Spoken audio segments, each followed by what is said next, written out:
Fala galera, assunto de hoje, Fla-Flu, que vitória fantástica, né? Um banho de bola para lavar a alma debaixo de muita chuva ontem no Maracanã. Fluminense bate o Flamengo por 2-1, repetindo o placar do último jogo pelo Campeonato Brasileiro, né? Que o Fluminense também faz 2 gols e depois sofre, o Flamengo diminui o placar e o Fluminense ganha de 2-1, mostrando que talvez seja o time que mais tem capacidade de ganhar desse grande time do Flamengo. E é sobre isso que falaremos nesse vídeo de hoje. Vamos falar aí sobre Fluminense 2, Flamengo 1. Mas antes disso, pedir para os amigos, deixa o like de vocês, se inscrevam no canal se ainda não for inscrito, compartilha também aí, né? Compartilha esse vídeo. E sejam bem-vindos, né? Sejam bem-vindos ao Pitaco. Eu sou Bruno Oliveira. Vamos lá, vamos bater um papo aqui sobre essa grande vitória, essa grandiosa vitória do Fluminense contra o Flamengo, né? Vamos falar primeiro sobre alguns dados aqui, né? O jogo foi realizado lá no Maracanã, né? Para 45 mil pessoas, né? Vamos falar o número certinho aqui, ó. 46.525 pessoas, uma renda de R$ 2.789.036, tá? O Fluminense que foi escalado com Fábio, Guga, James, Freitas e Arana. No meio-campo, Bernal, Lima, Nonato e na frente, Serra, Canóbio e JK. Uma escalação que surpreendeu muita gente, surpreendeu boa parte da torcida. Não foi bem aceita, não foi bem recebida pelo torcedor inicialmente essa escalação, né? Alguns jogadores aí bem questionáveis, como o Freitas, que a torcida não aguenta mais o Freitas. A gente teve ali também o Nonato e o Lima, que são dois jogadores bastante criticados, né? Mas, em compensação, não tivemos Everaldo. Então, o Fluminense mesmo assim pegou lá também um time misto do Flamengo, né? Eles pouparam também alguns jogadores, mas foi um jogo bem bacana de se assistir, para falar a verdade, né? O primeiro tempo foi bem peculiar, né? Porque a gente teve, por causa da chuva, a gente teve uma paralisação de 45 minutos no primeiro tempo. Então foi um primeiro tempo assim, até de certa forma meio arrastado, né? Não tivemos grandes chances, tivemos gol anulado do Flamengo. O Fluminense foi ligeiramente melhor, teve mais posse de bola. E no segundo tempo, o Fluminense converte as oportunidades em gol e consegue sair com a vitória, né? Vamos falar aqui mais ou menos como é que foi esse jogo, para quem não assistiu, né? No primeiro tempo, a gente teve aí aos 13 minutos uma cabeçada do Guga, uma jogada até curiosa, porque o Lima ele recebe a bola pela esquerda, tenta fazer uma inversão de bola lá para o lado direito para o Canóbio, erra e acha o Guga na entrada da área, que cabeceia e o goleiro pega, né, no meio do gol.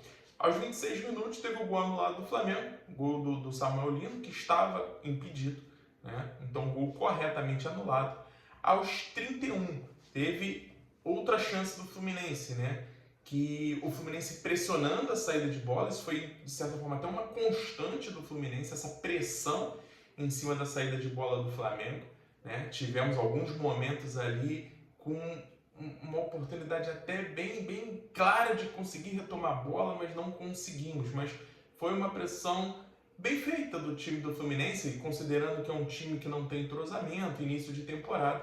Então o Fluminense deu uma boa resposta nessa pressão na saída de bola do Flamengo, né? Então o Fluminense ele recupera essa bola, a bola sobra para o Lima, que finaliza de muito longe, a bola vai no meio, ele até consegue deslocar a bola para o canto, mas vai fraco, o goleiro pega sem preocupação nenhuma. Aos 34, uma chance do Flamengo, uma chance claríssima, né? Uma cobrança de escanteio, a bola desvia na cabeça do Bernal e sobra para o Samuel Lino totalmente livre, e ele, ainda bem, né, que é ruim, fura a bola e não consegue botar o Flamengo na frente do placar. Aos 36, chance do Fluminense, né? Também após uma cobrança de escanteio, uma jogada, uma finalização muito bonita, né? Uma cobrança de escanteio do Lima, a bola sobra no bico lá da grande área para o Serra, ele consegue tirar do goleiro, mas o goleiro do Flamengo, o Andro, né? O primeiro jogo dele com a camisa do Flamengo, voa, faz uma defesaça. No segundo tempo a gente já começa abrindo o placar, aos 6 minutos, o Santos Moreno, que entrou no intervalo no lugar do Canóbio. O Santi ele recupera uma bola, tabela com o JK e deixa para o Serna. Né? Outro gol do Serna, terceiro gol do Serna em 2 jogos, né? Já tinha marcado contra o Nova Iguaçu, já tinha marcado 2 vezes contra o Nova Iguaçu, foi importantíssimo na vitória. E mais um gol de Kevin Serna. Serna que não começou muito bem o primeiro tempo dele, algumas jogadas assim, aquele bem estilo Serna que a gente conhece, o 880, né? É aquele jogador que é capaz de, no mesmo jogo, cometer erros esdrúxulos e decidir uma partida. Essa é a famosa experiência Kevin Serna. Né? Então tivemos isso ontem no Maracanã. Então o Serna ele recebe um chute muito bem colocado de perna esquerda no canto do goleiro, 1-0 Fluminense. Né? Depois tem uma chance do Flamengo, uma chance tranquila para o Fluminense, né? Que inclusive foi, além do gol, a única finalização no gol do Flamengo. Um cruzamento do Luiz Araújo, o Bruno Henrique cabeceia, a bola vai sem perigo nenhum no meio do gol e o Fábio pega. Aos 20, o Fluminense faz segundo. Né? Escanteio batido pelo Lima, o Bernal cabeceia, a bola bate no defensor do Flamengo e sobra para John Kennedy, completamente livre, só tira do goleiro. Um gol muito importante, né? A gente que vive essa zica aí de gols de camisa 9, o Everaldo já tinha feito o gol no jogo contra o Nova Iguaçu, um gol muito bonito, por sinal. E agora o JK conseguindo também fazer o gol dele ali, balançando a rede. E o JK que tem a musiquinha lá, né, do caçador de urubu, por mais que não tenha tantos gols assim quanto o Flamengo no profissional, mas um gol muito importante, fazendo 2-0 lá para o Fluminense. E em seguida, 27 minutos do segundo tempo, gol do Flamengo, na única jogada que poderia ocasionar o gol do adversário, que é o que vem sendo, mais uma vez, o grande vilão do Fluminense, que é a bola aérea defensiva.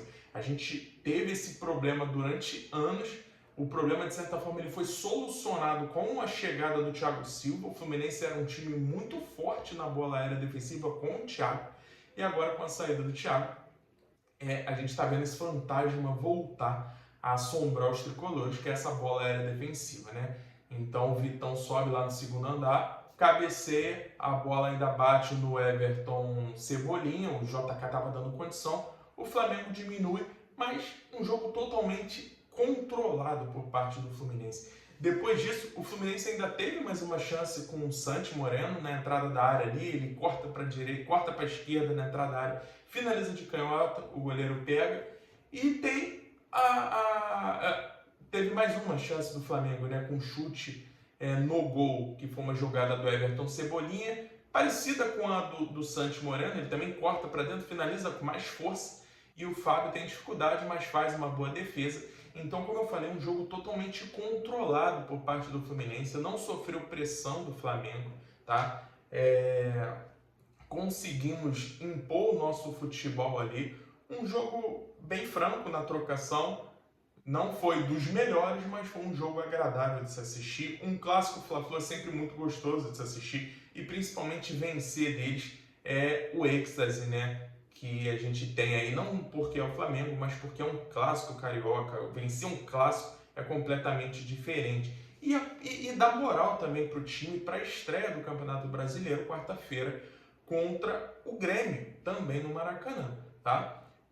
A gente teve aí como estatísticas relevantes dessa partida, 59% de posse de bola para o Flamengo e 41% para o Fluminense. Mas as finalizações, 9 do Fluminense, 7 do Flamengo.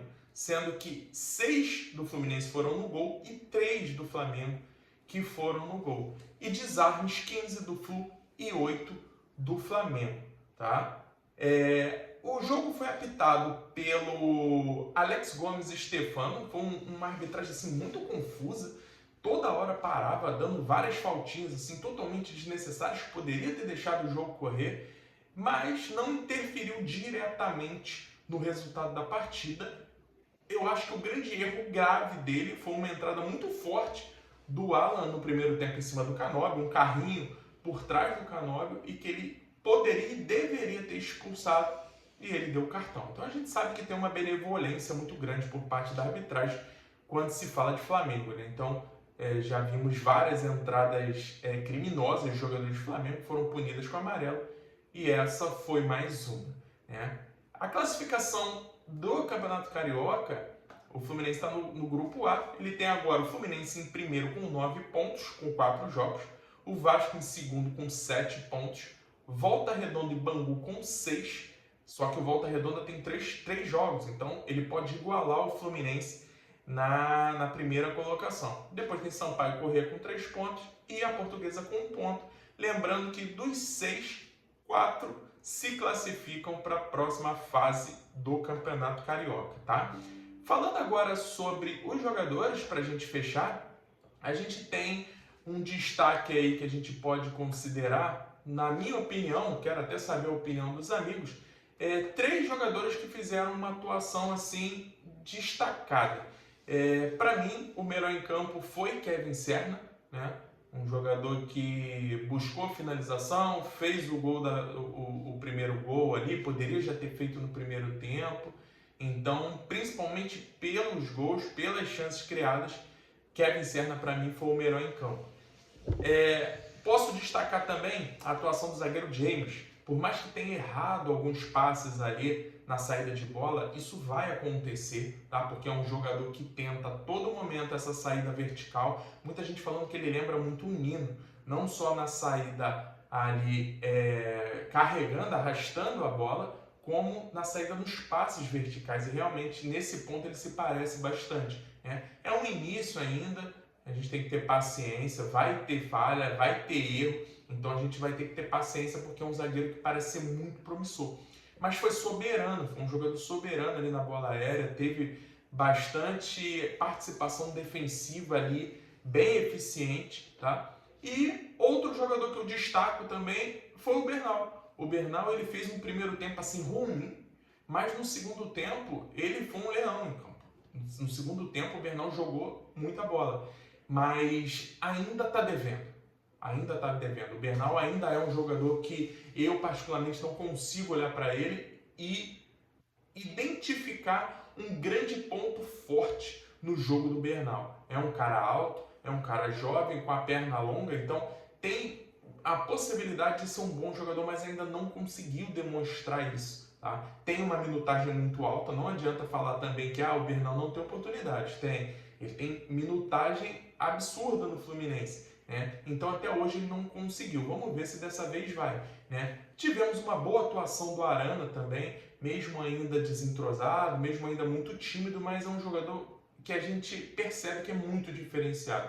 Um jogador que passa segurança com a bola no pé, é muito técnico, sabe sempre a melhor decisão para ser tomada, apoia a todo momento. Gostei muito do jogo do Arana também.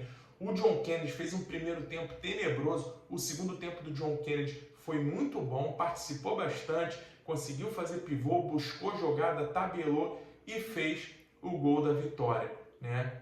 Tivemos a entrada do Santi também, muito interessante o segundo tempo do Santi Moreno, se apresentando com velocidade. É meio burro, é um jogador meio burro, né? Tenho que falar a verdade. Mas é um jogador que pode ser uma boa opção para o Fluminense ao longo do ano, né? Até porque esse jogador de ponta aí, grande parte dele, 95%, ele é isso mesmo, ele é transpiração e pouco cérebro, né? Mas eu acho que o Santi é um jogador jovem, pode agregar muito aí para o time do Fluminense. Então, galera, é isso. Temos aí agora tudo muito bem encaminhado para a classificação. O Fluminense está ali na liderança, né? E o próximo jogo contra o Grêmio, estreia do Campeonato Brasileiro na quarta-feira. Então, vamos ter agora aqui nesse formato sempre um pós-jogo falando, mais ou menos dando uma pincelada ali como foi o jogo do Fluminense, né? Então, quero saber da opinião dos amigos, se vocês gostaram, curtiram o jogo, o que vocês acharam aí dessa partida. É sempre muito bom, né, ganhar deles. E, informação muito bacana, né? Os números, às vezes, eles mostram uma situação que tem que ser sempre colocada ali pra galera, né? Nos últimos 28 jogos, se eu não me engano, o Fluminense ganhou 12, né? Ganhou 12 e perdeu 10. E empatou 6, se eu não me engano, algo assim. Então o Fluminense ele tem uma vantagem sobre o Flamengo nos últimos jogos. Então a gente mostra que o Fluminense ele consegue jogar contra o Flamengo, talvez seja a maior pedra no sapato deles. Agora a gente precisa manter a mesma concentração que a gente tem contra o Flamengo, jogando contra outros times. E não deixar que Vitórias, Atléticos Goianienses da vida, Boa Vista, eles atrapalhem o nosso caminho. Porque é um ano que a gente sempre começa pensando que vai ser um ano bastante promissor. Então o Fluminense tem bola. O Fluminense consegue jogar. E o melhor de tudo, o tipo de jogo que o Zubeldia conseguiu implementar à frente do Fluminense, ele depende muito pouco do desempenho individual. É um time que consegue ser muito compacto, muito aguerrido e com essa saída em velocidade.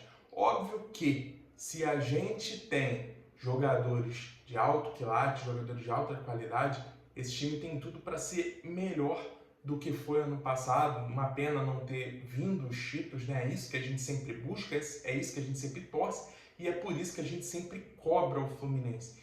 Mas não dá pra gente tocar uma temporada com jogadores como Nonato, que é um jogador totalmente apático, que não aparece no jogo, o Lima, um René, são jogadores fracos, né? Jogadores que de certa forma até podem compor um elenco, mas são jogadores fracos, mas o coletivo do Fluminense nesse momento está acima do individual. E isso faz ter esperança.